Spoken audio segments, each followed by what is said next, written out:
आज हम लोग पढ़ेंगे सिलॉजिज्म। सिलॉजिज्म जो है वो बैंक, एसएससी, रेलवे का जो एग्ज़ाम कंपटीशन और भी अदर कंपटीशन में पूछे जाते हैं।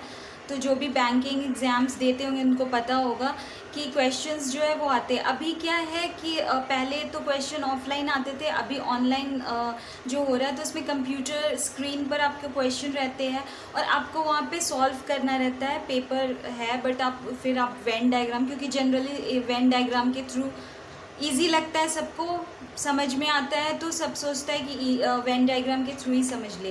वेन डायग्राम तो ज़रूरी है समझने में, बट वेन डायग्राम को देखते हुए हम लोग आज एक ऐसा कॉन्सेप्ट जो बहुत जन पढ़े भी होंगे और रूल्स के थ्रू हम लोग पढ़ेंगे, उसके पॉसिबिलिटीज़, आपको क्या करना है विदाउट यूजिंग पेन और pencil in the examination hall. आप उस क्वेश्चन को, जनरली 6 क्वेश्चंस रहते हैं, आप उसको with in I think 1 minute में आप सॉल्व कर लोगे। ठीक है, वो एज जो जिसका कॉन्सेप्ट जैसा क्लियर होता है उस हिसाब से वो स्टूडेंट करेगा।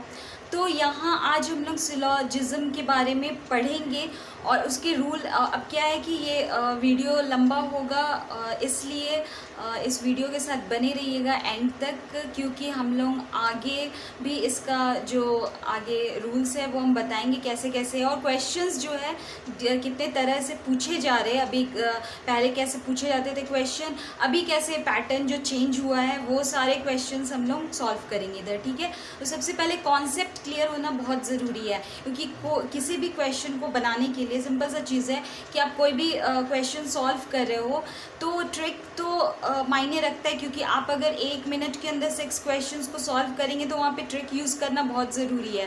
तो ट्रिक तो मायने रखता है, लेकिन ट्रिक कैसे बनेगा, तो जब तक आपका उस चीज़ के बारे में कॉन्सेप्ट क्लियर नहीं होगा तो ट्रिक आप याद करके कुछ नहीं कर सकते हो। तो दिमाग में हमेशा एक चीज़ रखना है कि कंप्यूटर के जैसा अगर काम करना है तो एक्यूरेसी मेंटेन हो विद फुल स्पीड। ठीक है, फास्ट आपका होना चाहिए विद एक्यूरेसी।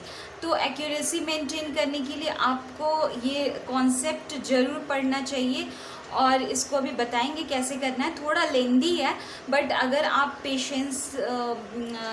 थोड़ा सा पेशेंस रखना होता है, क्योंकि अगर आप कोई चीज़ अचीव कर रहे हो तो वहाँ तक पहुँचने के लिए आपको थोड़ा सा जानना पड़ेगा कि रूल्स क्या है। ठीक है, तो इसलिए चलिए स्टार्ट करते रूल्स।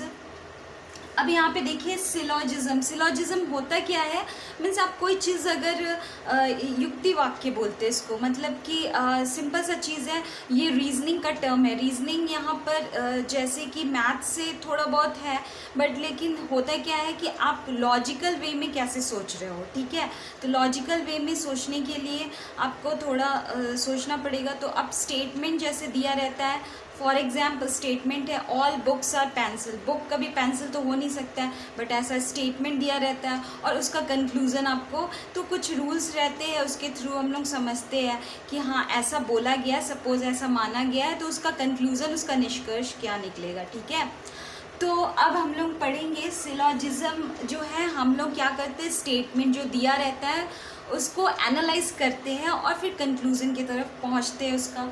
ठीक है, तो सिलॉजिज्म का जो पार्ट होता है, सिलॉजिज्म जो है वो 2 पार्ट में, जनरली उसके जो स्टेटमेंट पूछे जाते हैं वो 2 पार्ट में रहते हैं। पॉजिटिव स्टेटमेंट होते हैं, नेगेटिव स्टेटमेंट होते हैं। ठीक है, अब ये पॉजिटिव स्टेटमेंट जो है वो ऑल, देखिए यहाँ पे positive statement is subdivided into 2 parts, all and some, and negative statement is subdivided into 2 parts, no and some not. ठीक है, कैसे हो, जैसे for example all books are pencils, some books are pencils, इस तरह से no book is pencil और some books are not pencil, like this, इस तरह से होगा। तो ऑल जो है उसको जैसे कि किसी का एक नाम होता है, किसी का एक ही इंसान होता है, उसका 2 नाम होता है, वैसे ही इसका भी है, ऑल का 2 नाम है, ऑल है, या फिर इसको ए टाइप बोलिए, दोनों में समझ में शॉर्ट फॉर्म में ए टाइप है। सम बोलिए, आई टाइप बोलिए, नो बोलिए, ई टाइप बोलिए, सम नॉट है तो ओ टाइप। तो इस तरह से नाम है AIEO। तो AI के बारे में बात करेंगे तो वो पॉजिटिव स्टेटमेंट आएगा, और नेगेटिव के बारे में बात करेंगे तो E और O के बारे में आएगा। ठीक है, तो इसके बाद हम लोग पढ़ेंगे कि कैसे हम लोग जो ये चार ही है। अब इसके कंक्लूज़न में, अब ये तो स्टेटमेंट हो गया, अब इसका कंक्लूज़न आएगा। तो पॉजिटिव जो स्टेटमेंट है ऑल और सम, तो इसका क्या कंक्लूज़न होगा, तो उसको पढ़ेंगे। ऑल का क्या कंक्लूज़न, यानी ए टाइप का क्या कंक्लूज़न, आई टाइप का क्या कंक्लूज़न होगा। फिर जब हम लोग नेगेटिव में आएंगे तो नो यानी ई टाइप का क्या कंक्लूज़न होगा, और सम नॉट का क्या कंक्लूज़न होगा। इसके साथ ही साथ हम लोग पॉसिबिलिटीज़ भी इसका पढ़ लेंगे। और जैसे कि आपको पता है कि कोई भी suppose that a plus b का होल स्क्वायर, ठीक है, उसका फॉर्मूला होता है a square plus b square plus 2ab। Normal है, सभी को पता है। अब ये आपको पता है ये फॉर्मूला है कैसे आया, तो जब हम लोग मल्टीप्लाई किए ए प्लस बी का होल स्क्वायर है तो ए प्लस बी मल्टीप्लाई हुआ ए प्लस बी से, तो आप मल्टीप्लाई करके देखेंगे तो आएगा। तो फिर हम लोग उसको रिमेंबर रख लेते हैं, हाँ ये ऐसा। सेम चीज़ इसमें भी है कि आपको फॉर्मूला कुछ भी आया तो वो डेरिवेशन आपको पता होना चाहिए कैसे डिराइव हुआ। तो वही ये डेरिवेशन है कि कैसे इसको डिराइव कर रहे हैं, और उसके बाद क्वेश्चंस तो ऑटोमेटिकली सॉल्व होगा। थोड़ा सा आपको प्रैक्टिस करना होगा, और उसके बाद आप तुरंत वेन डायग्राम बनाने की कोई ज़रूरत नहीं है। आप कंप्यूटर स्क्रीन पे देखो क्वेश्चन, और तुरंत ही आप कंक्लूज़न देख करके और क्या आंसर है आप फटाफट उसको कर लोगे, ठीक है।